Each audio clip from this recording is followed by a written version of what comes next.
Nanuluto-lo na. Grabe yung sebo niya. Dami. Grabe no. Lakas na ng leak. Kitchen line. Grabe, barado na to. Mapunta doon no.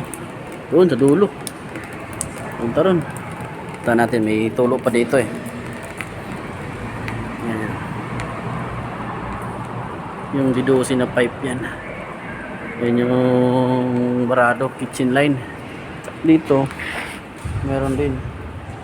Ay, yun na mahina. Ganda yung pagkalagay ng epoxy.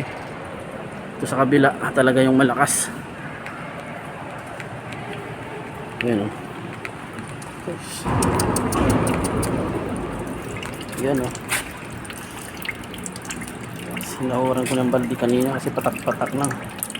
Ngayon, grabe yung lakas o. Ano,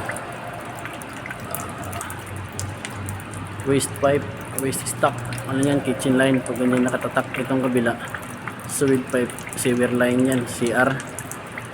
Ito itong maliit na to, CR din yan. Ito lang yung kitchen. Ayan ang lakas oh.